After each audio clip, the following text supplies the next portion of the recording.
તો હાલ સોશિયલ મીડિયાની અંદર આ દાદાનો ખૂબ જ વિડીયો વાયરલ થઈ ગયો છે. જે આ મિત્રો ચોકડી ગામનો આ દાદાનો વિડીયો ખૂબ જ વાયરલ થઈ ગયો છે. જે એવું કહી રહ્યા છે કે મહાવીરસિંહ સિંધવ જેવા કોઈ કામ ન કરી શકે.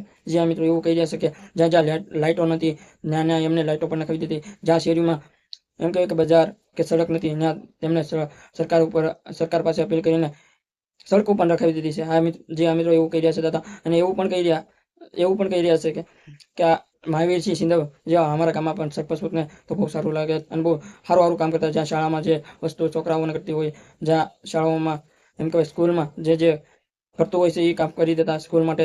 જે આ મિત્રો આ વિડીયો ખૂબ જ વાયરલ થઈ ગયો છે. વિડીયો જોવો તમે દાદા શું બોલી રહ્યા છે. હું એ રીતે જોઉં છું કે આ માણસનું એટલું કામ હતું કે એનું આજે પાંખોળમાં કોઈ બી પૂછો કે આ મારા નિશાળનું છે બસ સ્ટેન્ડથી બધી લાઇટું બાઇટું બધું એને કીધું કામ કર્યું.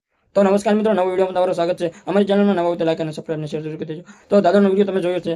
હાલ સોશિયલ મીડિયાની અંદર આ વિડીયો ખૂબ જ વાયરલ થઈ ગયો હતો અને તમને બધા લોકોને ખબર છે કે મીડિયાવાળા ખોટી અફવાઓ પણ ઉડાડી રહ્યા છે કે એવું કહી રહ્યા છે કે આર્મીને નોકરી છોડ્યા બાદ પછી મહાવીરસિંહ સિંધવ માફિયાવાળું કામ કરવા મળ્યા હતા. એવું કહી રહ્યા છે કે 2 નંબરના ધંધા પણ કરવા મળ્યા હતા. એવું કહી રહ્યા છે મીડિયાવાળા. જે આ મિત્રો જ્યાં તમને બધા લોકોને ખબર છે કે 2020માં ડાયરામાં જે ચહેરો ખૂબ જ વાયરલ થઈ ગયો હતો. જે આ મિત્રો ડાયરામાં એમ કહેવાય કે દેવાતભાઈ ખવડ કે રાજભા ગઢવી ના ડાયરામાં આ ચહેરો બહુ ખૂબ જ વાયરલ થઈ ગયો હતો. જે લાખોના મોઢે પૈસા ઉડાડી રહ્યા હતા. જે આ મિત્રો વિડીયો ખૂબ જ વાયરલ થઈ ગયો હતો અને વિડીયો હાલ સોશિયલ મીડિયાની અંદર મીડિયાવાળા ખૂબ જ અફવાઓ પણ ઉડાડી રહ્યા છે. એવું કહી રહ્યા છે કે મહાવીરસિંહ ગુંડા હતા એવું કહી રહ્યા છે અને માફિયાવાળું કામ કરતા, ડ્રગ્સ અને લોરી સ્વીટની ગેંગમાં પણ નામ ધરાવતા એવું પણ કહી રહ્યા છે. જી આ મિત્રો, તો તમારું શું કહેવું છે કમેન્ટમાં જણાવજો અને અમારી ચેનલમાં નવા હોય તો લાઈક અને સબસ્ક્રાઇબ અને શેર જરૂર કરી દેજો. જય હિન્દ, જય ભારત.